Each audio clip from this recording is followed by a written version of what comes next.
भागवत गीता के अध्याय 13 में मैं योगी योगेंद्र शर्मा आपका स्वागत करता हूं दोस्तों।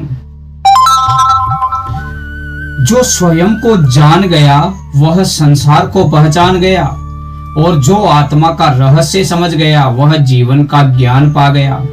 गीता का यह अध्याय बताता है यही सच्चा सार है।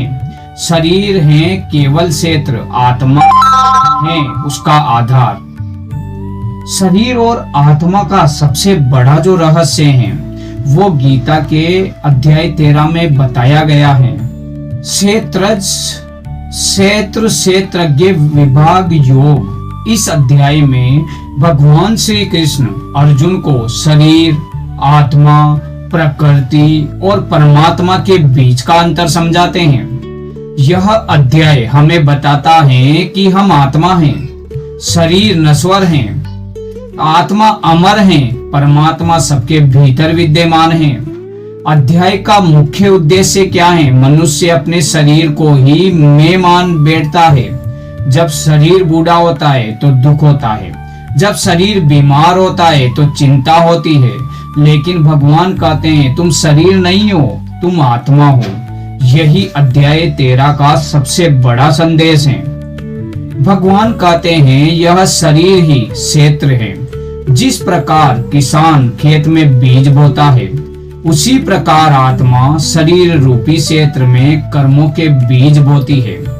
इस शरीर में जन्म होता है, रोग आते हैं, वृद्धावस्था आती है, मृत्यु होती है। इसलिए शरीर परिवर्तनशील है।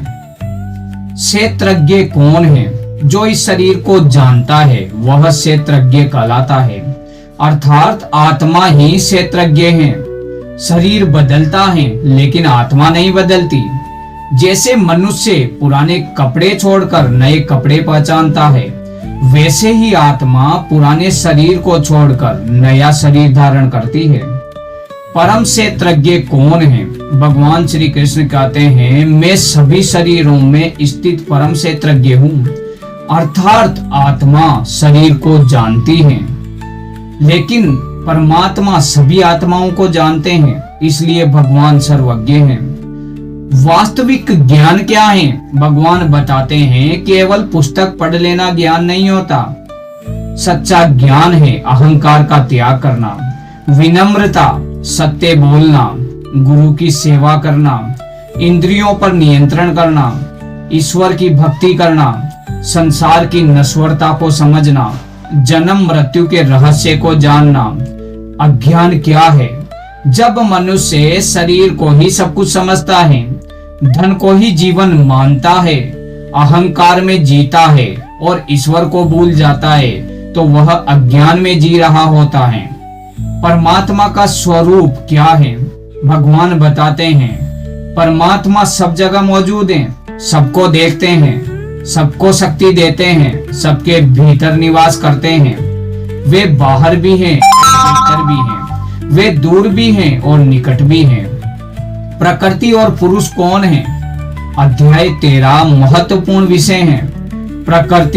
प्रकृति से उत्पन्न होते हैं। शरीर, मन, बुद्धि, इंद्रियां, पुरुष अर्थात आत्मा चेतन है, अमर है, शाश्वत है।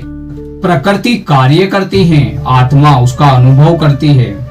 बंधन का कारण क्या है? आत्मा जब शरीर से अत्यधिक जुड़ जाती है, आत्मा जब अत्यधिक जुड़ जाती है तो मोह, क्रोध, लोभ, अहंकार उत्पन्न होते हैं। यही जन्म मृत्यु का कारण बनते हैं। मुक्ति कैसे मिलेगी?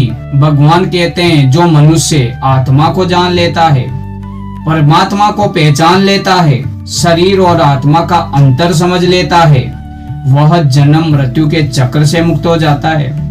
अध्याय 13 में मिलने वाली मुख्य शिक्षाएं हैं। शरीर अस्थायी है, आज है कल नहीं रहेगा। आत्मा अमर है, न जन्म लेती है न मरती है। परमात्मा सबके भीतर है, हर जीव में भगवान का अंश है। अहंकार को छोड़ो, विनम्रता को अपनाओ। आत्मज्ञान ही सच्चा ज्ञान है, बाकी सब अधूरा है। ईश्वर भक्ति मुक्ति का मार्ग है। भक्ति आत्मा को परमात्मा से जोड़ती है। जय